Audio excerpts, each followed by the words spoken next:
Dans mes vidéos, je dis toujours que je ne veux pas rentrer dans le débat de la difficulté dans les jeux, car c'est un sujet plutôt complexe et assez subjectif en fait. Mais c'est aussi super intéressant. Donc finalement, on va quand même en faire un petit tour, eh oui. Aucun putaclic là-dedans, hein. C'est juste que ces dernières années, l'argument de la difficulté revient de plus en plus et ennuie certaines personnes. Souvent les mêmes, hein, vous allez remarquer. Sans la moindre surprise, le débat revient à chaque sortie d'un jeu From Software. Et c'est souvent de la part des journalistes et des testeurs que la question est posée. They have no family, no friends, no life. You are maidenless.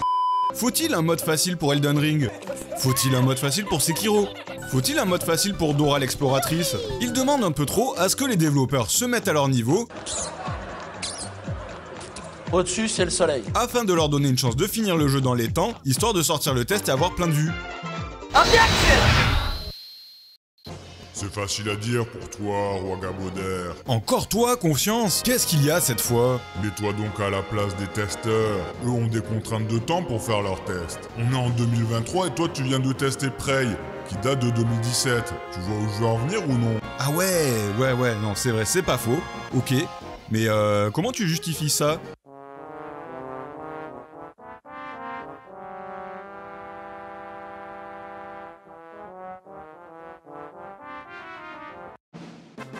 Congratulations! Ouais non, là j'admets, c'est carrément mérité. Voilà, merci. Bon, je sais, c'est juste tiré sur l'ambulance. Mais y a quand même un pont entre la mentalité Git God et ça.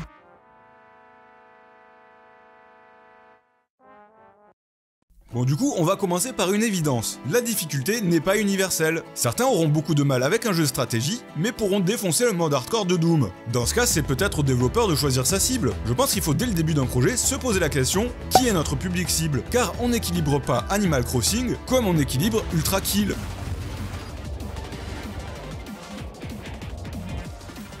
Ok, j'ai l'impression que ça, personne le conteste pour le coup. Mais si j'en parlais pas, on me ferait des reproches sûrement. Par contre, il y a quelque chose de moins évident qui est que accessibilité ne veut pas dire facilité. Pourtant, de nombreux joueurs et critiques se mélangent les pinceaux sur ces deux concepts. Quand on parle d'accessibilité, il faut parler des options, comme la taille des sous-titres, de l'interface, les changements de palette de couleurs pour les daltoniens par exemple, la réduction de certains effets, la simplification visuelle, le remapping des touches, bref, tout ce qui permet de pouvoir jouer un jeu en prenant en compte les différences de morphologie, les handicaps et le confort de jeu. Et vous constatez avec ces exemples que ce n'est pas de la difficulté intrinsèque du jeu dont il est question, mais plutôt de qualité de vie et d'inclusivité. Depuis quelques années, les jeux ont de plus en plus souvent ce genre d'options, et j'ai clairement rien à redire là-dessus. C'est une très bonne chose, et ça fait plaisir de voir que la pratique se démocratise. Ouais, je suis positif sur l'industrie du gaming pour une fois, c'est cool hein. Dans une grande majorité de jeux, en général, elle prend la forme d'un choix en début de partie. Beaucoup de joueurs finissent d'abord un jeu en mode facile ou normal, puis passent au mode difficile pour compléter leur expérience. C'est souvent l'expérience recommandée, et ça permet d'augmenter la durée de vie du jeu, surtout si les effets de cette difficulté modifient la façon de jouer drastiquement. Y a qu'à voir la différence profonde entre normal et hardcore dans un jeu comme Stalker et son mode master pour comprendre l'intérêt de refaire un jeu en changeant quelques paramètres, et notamment le nombre de tirs requis pour tuer, mais aussi pour mourir. Globalement, une balle peut suffire pour tuer la plupart des adversaires, mais en contrepartie, ils peuvent également vous one-shot. Du coup, ça donne une expérience plus viscérale, parce qu'on doit toujours se poser des questions sur comment on se place, sur qui on tire, est-ce qu'on est planqué ou pas. Bref, ça change complètement l'expérience à nouveau. Oh shit. Augmenter la difficulté via une option, c'est aussi une manière de forcer l'utilisation de plus de mécaniques de jeu, comme les exécutions qui rendent de la vie et des munitions dans Doom, ce qui devient absolument vital en difficulté cauchemar, car les items pour en regagner déjà présents un peu partout au sol ne sont pas assez nombreux pour survivre aux démons, et alors sabotage permanent façon gigadaron des terres. Moi, mon père, il était charron. Et je peux te dire que ça filait doux, hein. Parfois, ça force le joueur à utiliser certaines mécaniques de jeu qu'il n'a peut-être même pas découvert, ou considérées utiles pour le mode normal. Ainsi, je peux honnêtement dire que je n'ai jamais eu besoin d'utiliser l'alchimie et les huiles dans le mode normal de The Witcher 3, qui se fait franchement la main dans Sleep, hein. Alors que ça devient vraiment utile au-delà du mode normal, pour faire suffisamment de dégâts et pour éviter de se faire one-shot. Bon, ça a aussi des inconvénients de trop boire. Les vidéos de prévention ont raison, Géraldo. Vas-y mollo, mec. C'est pas parce que t'es sorceleur que tu vas pas prendre ta schiste comme tout le monde. Alors, on invite la loge à notre sauterie. Bonne idée. Invoquons les gueuses. Bon, ça peut aussi avoir l'effet inverse, qui est de bloquer le joueur et le frustrer, surtout si le mode difficile apporte des complexités inutiles au jeu. Je pense notamment aux snipers de Halo 2, car sans eux, le mode légendaire serait certes plus facile, mais également beaucoup moins frustrant, hein. Car c'est juste une horreur de devoir repérer ces foutus jackals qui utilisent l'ultra instinct pour vous one-shot si vous osez vous mettre une demi-seconde à découvert, ces enfoirés.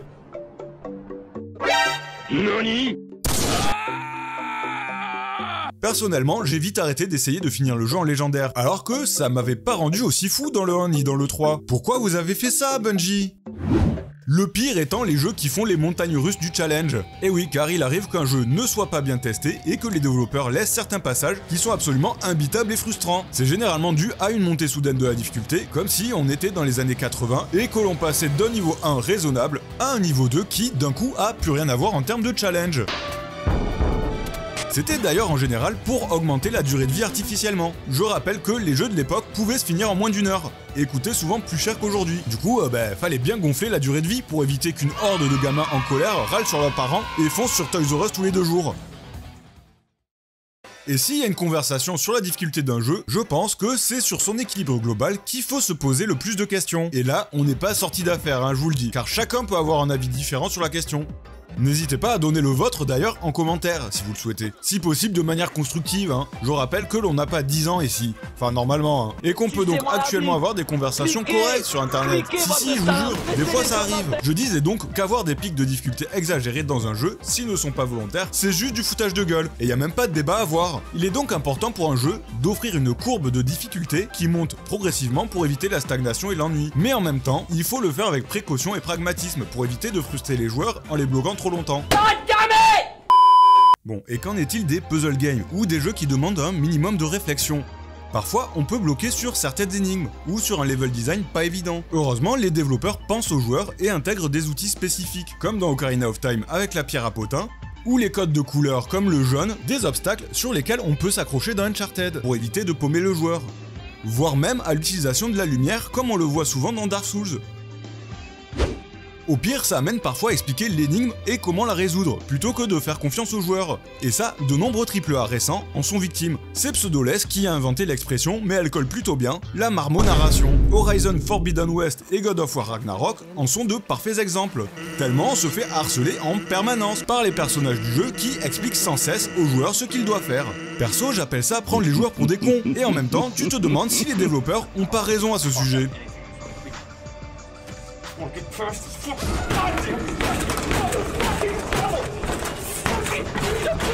Je vous conseille cette vidéo de Game Maker's Toolkit sur le sujet, qui explique un peu plus en profondeur les raisons de ce choix de design. Mais à mon avis ça se résume à les joueurs sont des débilos, il faut tout leur prématcher, car on n'a pas envie qu'ils mettent une sale note sur Steam.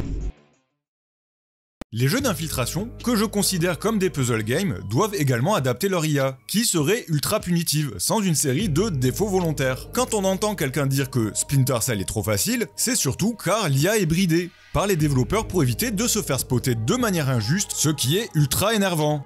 Et d'un autre côté, il faut que ces actions paraissent réalistes et humaines, afin d'éviter de briser l'immersion du joueur. La règle de ce type de jeu est donc généralement ceci. Avoir une IA conne, c'est pas grave, tant qu'elle est prévisible et agit logiquement. Savoir qu'un ennemi ne risque pas de se retourner aléatoirement ou vous remarquera à 3 km dans un buisson, ça indique implicitement au joueur qu'il va pouvoir anticiper les comportements des IA et jouer le jeu des level designers en réfléchissant à des plans logiques qui ne risquent pas d'être anéantis juste parce qu'un PNJ a entendu le son d'un caillou bouger à 200 mètres. C'est donc un équilibre assez précaire qu'il faut maintenir, avoir des IA qui sont anticipables mais qui proposent également un challenge via leur placement, le design des niveaux, les outils dont on dispose et bien d'autres facteurs. Sinon vous faites comme From Software, en bâclant cet aspect-là comme pour Sekiro, où l'intelligence artificielle est trop manipulable et agit de manière illogique. Mais tout le monde va les excuser, hein, car c'est les combats le centre du jeu, vous comprenez? C'est pas comme si la moitié du temps du jeu était passé en mode discret, hein. Ah bah si, en fait. Le challenge peut par ailleurs être le but des développeurs de manière intrinsèque. Ils voudraient qu'on se rate, qu'on se foire bien comme il faut, qu'on rage un peu de notre propre incompétence, tout ça pour renforcer le sentiment de gratification qu'on peut ressentir en cas de victoire. Certaines personnes jouent à des jeux vidéo principalement pour le défi et la sensation de progression et de réussite qui en découle.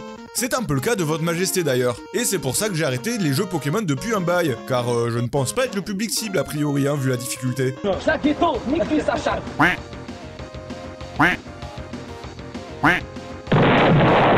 Bon, en fait, on peut carrément dire qu'il y a deux types de difficultés, la bonne et la mauvaise. Et je vais à nouveau prendre les jeux From Software comme exemple. Oui, j'arrête pas, que voulez-vous, leur jeu m'inspire. Depuis Demon's Souls, il y a un certain effort pour rendre le challenge juste, notamment en laissant des indices assez visibles des pièges que l'on peut ainsi éviter en étant observateur.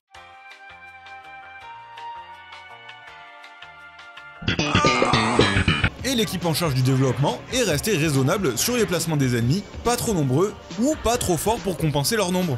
Par contre, Dark Souls 2 a dit bah les couilles, hein, le design juste et sensé. Et bonjour la difficulté artificielle, avec leur putain de gang squad, mais aussi le foutage de gueule de certains pièges qu'on est obligé de se prendre dans la gueule au moins une fois pour les repérer.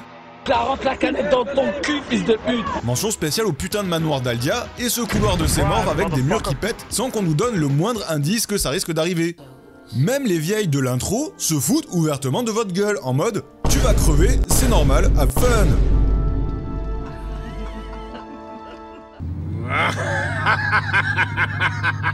Je suis désolé, hein, mais le design de Dark Souls n'avait pas seulement pour but de vous frustrer en permanence en vous butant de manière injuste, mais pas sûr qu'ils aient eu le mémo en interne.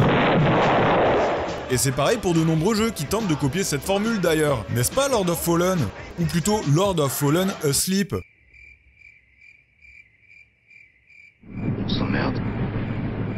Les développeurs tentent parfois de mettre à disposition du joueur des outils pour modifier la difficulté. À lui ensuite de décider s'il souhaite s'en servir ou non. Et j'ai un avis plutôt partagé là-dessus, car d'un côté, ça apporte une certaine flexibilité, ça peut faire office de mode facile ou difficile, déguisé en mécanique de jeu, ce qui est toujours plus intéressant qu'une option dans un menu. Par exemple, le choix du personnage dans certains platformers. Dans New Super Mario Bros, par exemple, chaque personnage a des contrôles différents. Et du coup, qu'on choisisse Mario qui se joue de manière classique ou Toadette avec son double saut, ça va grandement changer le challenge proposé. Et c'est un peu pareil pour Tropical Freeze, où jouer Donkey Kong est plus difficile que jouer Funky Kong. Et il y a plein d'autres exemples comme ça. Mais d'un autre côté, ces outils peuvent jouer le rôle d'une béquille, d'une facilité pour les développeurs, qui ont moins à se prendre la tête pour équilibrer leur jeu. Car à tout moment, on peut influer sur cet équilibre en notre faveur, surtout si on bloque. Par exemple, dans MGS5, le mode réflexe permet de foncer dans le tas, et dès qu'on se fait spotter, hop, petit ralenti, pour bien vous donner le temps de viser l'adversaire qui vous a repéré. Car a priori, les développeurs pensent que vous êtes un vieux papy sans réflexe. Bon, en l'occurrence, de mon point de vue, ils ont raison puisque je suis un gros boomer de merde. Mais c'est pas le cas de tous les joueurs, la plupart c'est des jeunes. Du coup, ils ont plus de réflexes que moi, hein, les mecs. À mon avis, les développeurs se sont dit, vu que Hideo Kojima, le papa, est un putain de vieux qui a 200 balais, bah on va rajouter le mode réflexe. Hein. Sinon, il serait pas capable de finir la première mission, à mon avis. Hein. Bon, il y a aussi les invocations de Elden Ring. Est-ce qu'on est censé les utiliser ou pas en fait? Car ça supprime tout le challenge. Au moindre boss fight, en fait, il suffit de se mettre à lui bourrer le fion dès que notre invoque prend l'aggro. Et ensuite, on attend juste quelques secondes en se protégeant qu'elle reprenne à nouveau l'aggro et rebelote. Qui a raison dans ce cas? Les joueurs qui abusent d'une mécanique pas équilibrée ou les développeurs qui ont mis cette option dans le jeu sans se casser le cul? Je m'en bats les couilles. Bon, et je parle des invocations d'Elden Ring, mais on peut facilement trouver d'autres exemples, comme avoir des classes complètement OP dans un RPG, profiter d'armes pas balance du tout, exploiter une IA défaillante.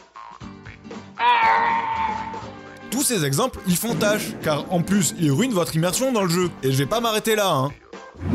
La vie qui remonte toute seule dans 3/4 des jeux depuis la génération PS3, Xbox 360, avec Gears of War, Call of Duty, etc., c'est également une facilité pour les développeurs, qui peuvent bourrer n'importe quel passage du jeu sans se soucier spécialement de l'équilibrage, car ils savent que le joueur a juste à se planquer 3 secondes pour avancer. Où est la difficulté là-dedans en fait?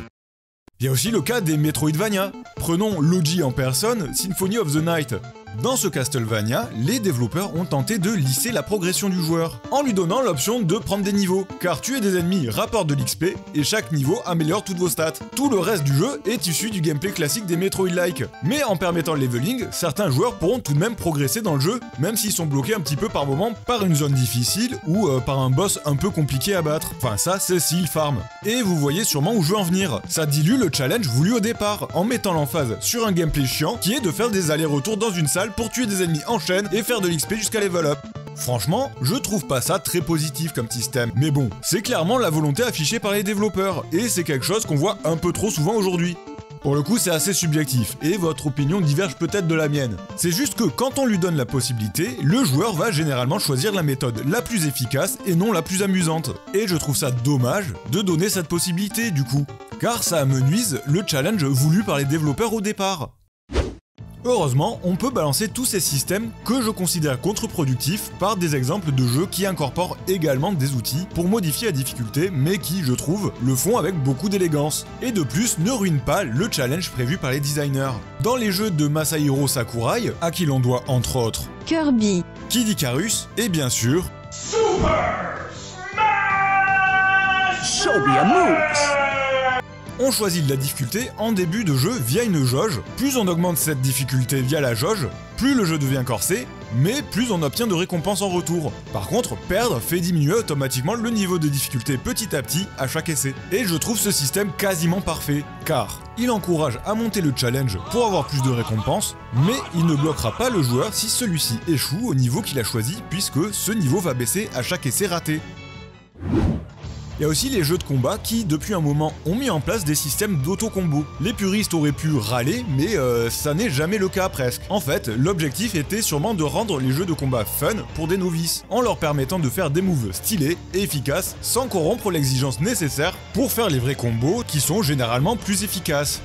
Et du coup, tout le monde s'y retrouve, avec d'un côté les casuals des fighting games, comme Votre Majesté, qui s'éclatent enfin sur un jeu de combat, alors que en vrai, on se fait bien torcher la gueule par Jean quart de cercle qui tombe la moitié de ta vie en un combo. C'est un assez bon exemple d'ailleurs, de proposer des mécaniques faciles d'accès, mais réserver les moves avancés à ceux qui souhaitent réellement s'investir. Bon, ça n'empêchera pas certains de cette communauté extrêmement intelligente de s'insurger qu'on casualise leur jeu, alors que sinon, personne y jouerait à leur merde. Ils préfèrent quoi? Jouer seul contre une IA de merde, par manque de joueurs, ou démonter des casual gamers fraîchement arrivés? Ça me paraît pas si dur que ça à trancher comme débat, franchement.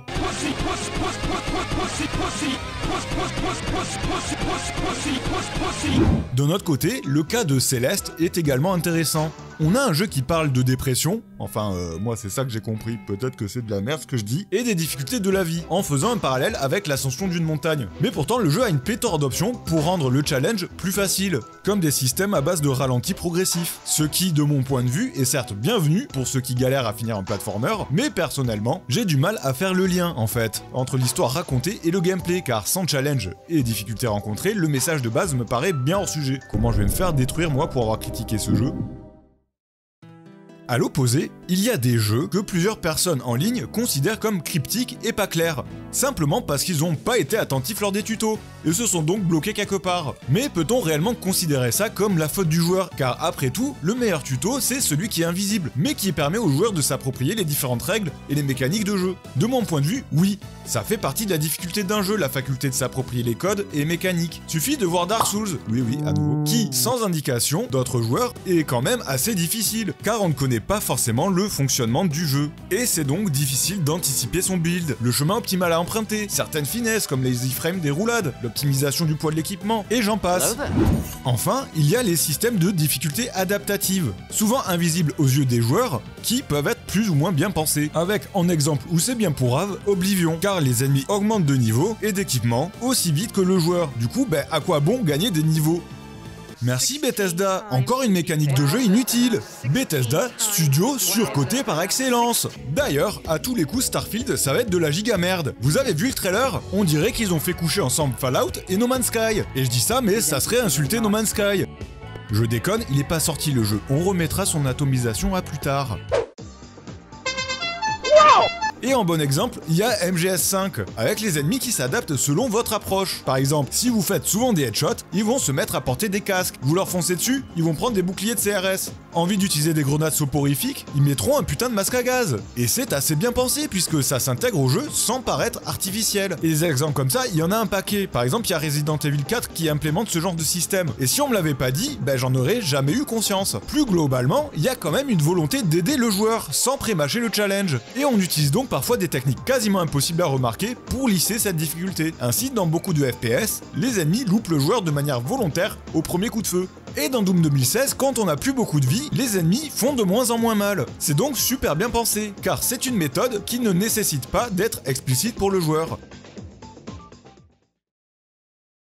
Vous l'avez donc bien compris, la difficulté ne s'évalue pas de la même manière pour tous les jeux. C'est vraiment du cas par cas. On peut cependant admettre que le choix via une option au début de partie est une méthode passe-partout, parfois mais pas toujours bien implémentée. Et c'est peut-être mieux dans ce cas de permettre aux joueurs d'utiliser certains outils pour influer sur cette difficulté en cours de jeu, de manière cohérente avec l'univers, même si ça aussi ça dépend des jeux. Et comme on l'a vu, les difficultés adaptatives, c'est aussi du cas par cas, avec des bons comme des mauvais exemples. Mais ce qui est certain, c'est que les pics involontaires de difficulté, ça pue la bite, dans quasiment 100% des cas. Et y a même pas à relativiser cette fois.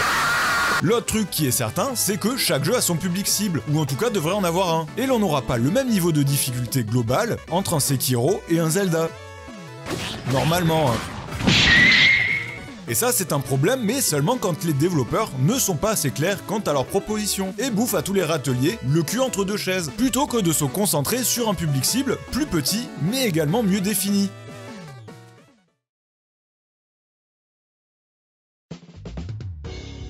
J'ai beaucoup parlé des jeux From Software, je sais, c'est un défaut. Faut dire que Dark Souls, et surtout Demon's Souls en fait, c'était le renouveau du gaming à sa sortie. Entre deux Call of et un Uncharted, ça faisait plaisir de renouer avec du challenge après tant d'années de manque presque inconscient. Aujourd'hui, Elden Ring cartonne, malgré son aspect complexe, surtout pour un inconnu de la série des Soulsborne. D'ailleurs, cette dénomination a pu quand même un peu la bite. Il y a eu Sekiro entre temps, du coup ça devrait être un Soulsborne et Kiro. Du coup, j'ai bien l'impression que les studios commencent à percevoir l'intérêt du bordel. Rien que Jedi Fallen Order a montré qu'on pouvait faire du quali bien corsé si l'on souhaite, sans sacrifier l'aspect grand public de Star Wars. Il aura quand même fallu pas mal de remises en question pour que le concept de challenge revienne sur le devant de la scène chez les gros éditeurs. Mais on y est enfin, et ça c'est une bonne avancée. Et je vais m'arrêter là, parce qu'on pourrait parler de ce sujet très longtemps, mais j'espère que vous avez compris que les arguments sur la difficulté sont pas mal dans la nuance, et que l'essentiel c'est que le jeu vous plaise à vous, peu importe que vous aimiez le challenge, ou juste passer un moment tranquille. De toute manière, il y aura toujours des gens cool pour développer des jeux qui vous conviennent, que ce soit des jeux de stratégie, de combat, de plateforme, de sport, bref, il y a suffisamment de variété aujourd'hui pour que tout le monde y trouve son compte, quelles que soient les propositions de jeux, même si j'avoue, je voudrais plus de Metroid-like en 3D, en attendant Metroid Prime 4, qui va jamais sortir, hein. Et du coup, j'attendrai plutôt de nouveaux Souls-like, comme Sekiro 2 ou Bloodborne Kart.